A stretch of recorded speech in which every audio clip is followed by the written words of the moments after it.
आपकी सहयोगी रही हैं, आपकी मित्र भी हैं निशा भगत। अभी उन्होंने कहा है कि अगर डीजे बंद होगा, डीजे को बैन किया गया रामनवमी में, लाउड स्पीकर से जो अजान होता है उसको भी जो है बंद करना चाहिए। इस पर क्या कहिएगा?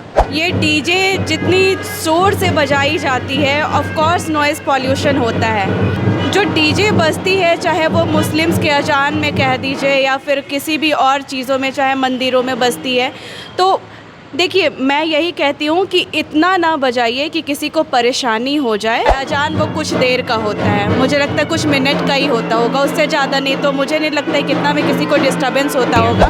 निशा भगत ने केंद्रीय सरना समिति के महिला मोर्चा अध्यक्ष पद से इस्तीफा क्यों दिया? कुछ आइडिया है आपको? वो किसी पार्टी को ज्वाइन कर सकती हैं या अपनी पार्टी बना सकती। मैं केंद्रीय सरना समिति में वो एक महिला अध्यक्ष थी, तो उनके नाते उनसे मिलना जुलना होता था, बाकायदा साथ काम करना होता था।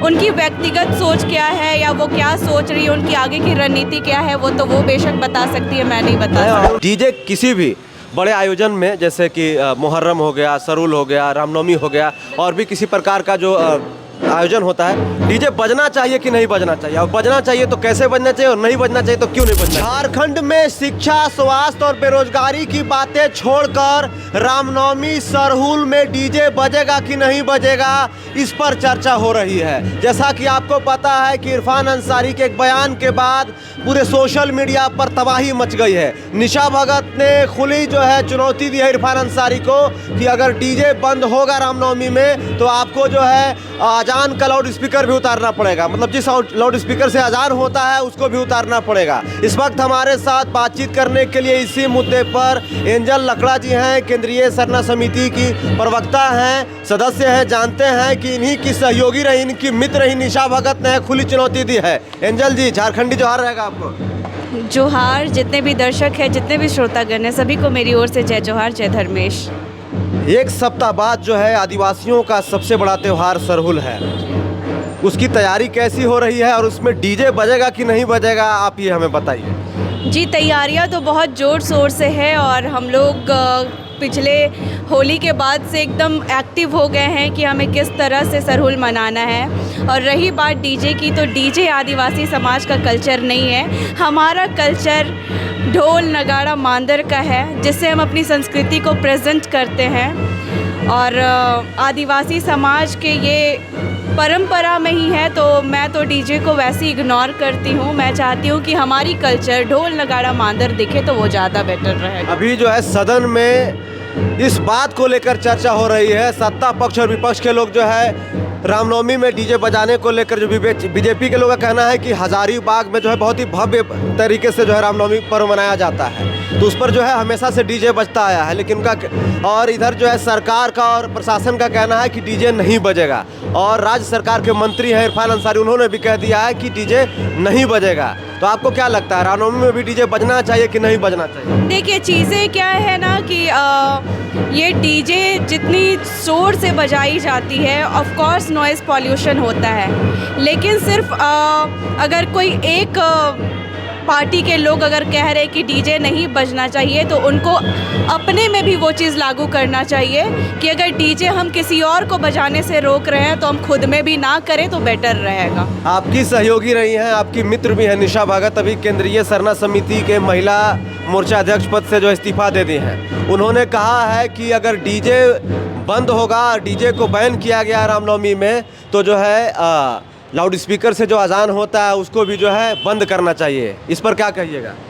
देखिए, मैं इस बात पर तो टिक्का टिप्पणी नहीं करना चाहूँगी, क्योंकि बेशक मैं, चाहे वो हिंदू हो, वो मुस्लिम हो, चाहे वो सिख हो, सबके मतलब लाइक उनकी एक आस्था का जो मैं बात करूँ वो एक अलग तरीक़ा का है। अगर वो शुरू से अजान होता आया है, या फिर मैं बात करूँ जैसे गुरुद्वारा में भी शोर होता ही है, लाइक उन लोगों की भी अपनी पूजा प्रार्थना जो चलती है वो होती ही है, तो सबका एक अलग वे है। तो जो डीजे बजती है, चाहे वो मुस्लिम्स के अजान में कह दीजिए या फिर किसी भी और चीज़ों में, चाहे मंदिरों में बजती है, तो देखिए मैं यही कहती हूँ कि इतना ना बजाइए कि किसी को परेशानी हो जाए। कुछ देर के लिए तो समझ में आता है, लेकिन और मैंने भी देखा है अजान वो कुछ देर का होता है, मुझे लगता है कुछ मिनट का ही होता होगा, उससे ज़्यादा नहीं। तो मुझे नहीं लगता है कितना में किसी को डिस्टर्बेंस होता होगा।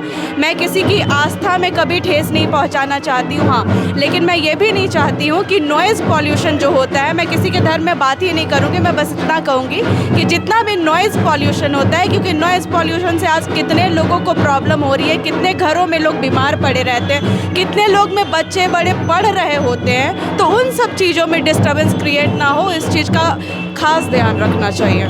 निशा भगत ने केंद्रीय सरना समिति के महिला मोर्चा अध्यक्ष पद से इस्तीफा क्यों दिया, कुछ आइडिया है आपको? जी बिल्कुल, इसके लिए तो मुझे आइडिया नहीं है। हो सकता है कि उनका वो व्यक्तिगत फैसला है, या तो हो सके वो किसी पार्टी को ज्वाइन कर सकती हैं या अपनी पार्टी बना सकती हैं। उनको पूछा कि बीजेपी ज्वाइन कर रही है क्या, क्योंकि जेएमएम को तो जो है खुली चुनौती देती है, जेल कैंप से आपको निकाल दिया गया है, तो राज्य में बड़ी पार्टी के तौर पर जो है झारखंड में अभी बीजेपी ही है विपक्ष में, तो उन्होंने सीधे सीधे जवाब नहीं दिया। लेकिन अब आप उनके साथ में रही है, उनके साथ काम किए हैं, तो आपको ज़्यादा आइडिया होगा।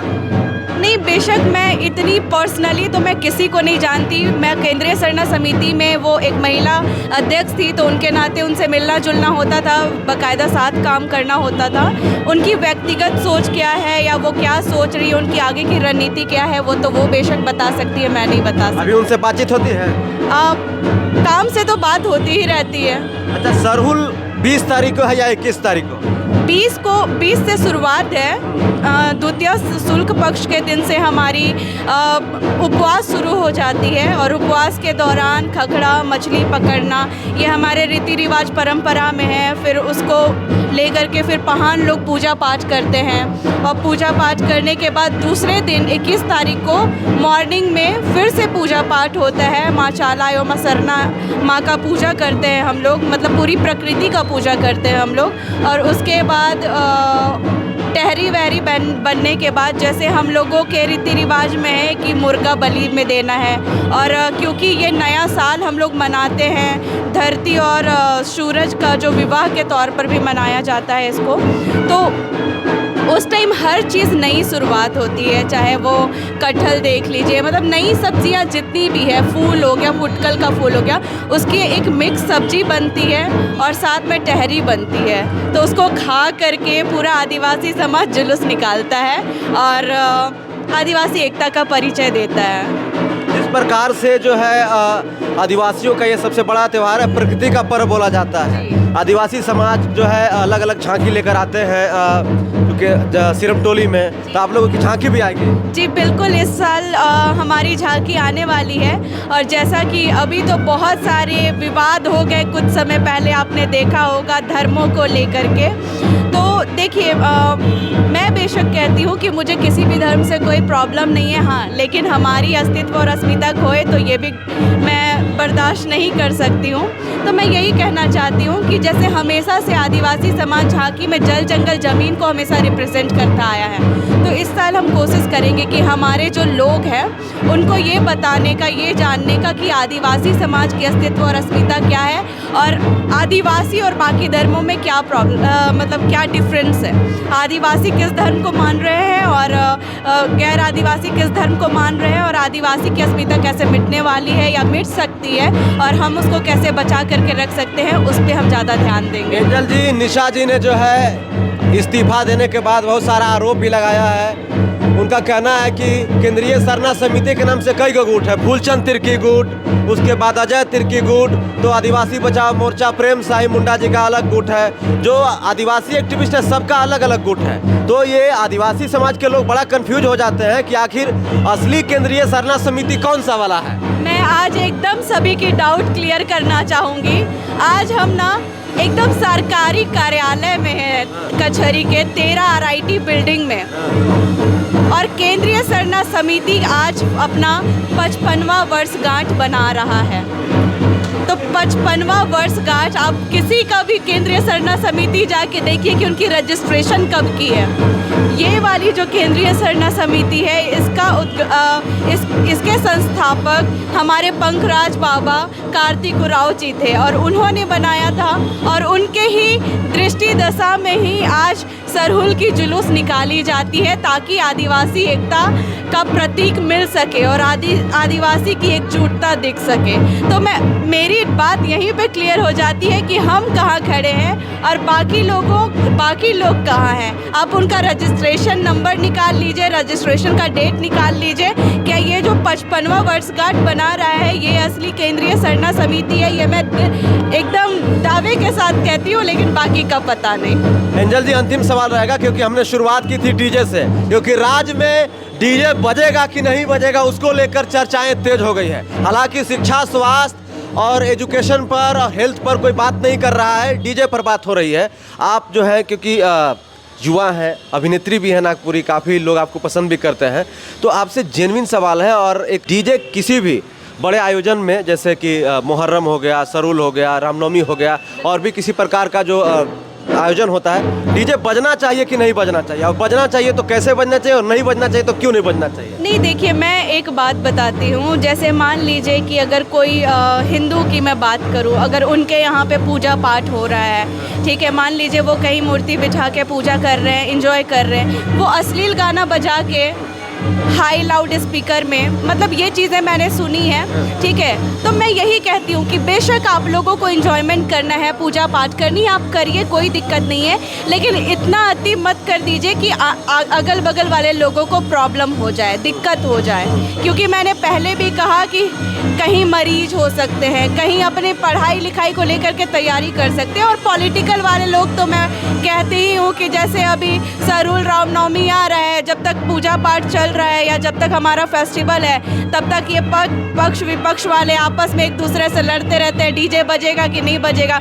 आपने सही कहा कि मतलब एजुकेशन को लेकर के, और अभी देश दुनिया में कितनी सारी प्रॉब्लमें चल रही है, उस पे एग्जैक्टली पेट्रोल का दाम बढ़ने वाला है। एग्जैक्टली मैं वही कह रही हूँ। इन सब मुद्दों से लोगों को भटकाने के लिए ये छोटी छोटी चीज़ों को लेकर के आते हैं, और ये ना बहुत बेसिक मानसिकता होनी चाहिए हर लोगों में कि हम ऐसा कुछ ना करें जिससे आम जनता को परेशानी हो। जी, तो केंद्रीय सरना समिति की प्रवक्ता है, हो सकता है कि अगला जो है महिला मोर्चा की अध्यक्ष भी हो, एंजल लकड़ा जी, इनसे हम लोग बातचीत कर रहे थे। तो डीजे बजेगा कि नहीं बजेगा इस पर चर्चा हो रही है। तो आप समझ लीजिए कि देश दुनिया में पूरा जो है क्या चल रहा है। सिलेंडर को लेकर क्राइसिस होने वाला है, पेट्रोल को लेकर क्राइसिस होने वाला है, पेट्रोल का दाम जो है बढ़ने वाला हो सकता है। जो सिलेंडर 90 रुपये 95 रुपये किलो मिलता था, कल हम 140 रुपये 130 रुपये किलो भरवाए हैं। तो इस पर चर्चा नहीं होगी, चर्चा ये होगी कि डीजे बजेगा कि नहीं बजेगा। आपका क्या कहना है, अपनी राय हमें कमेंट बॉक्स में जरूर दीजिए। जोहार, नमस्कार।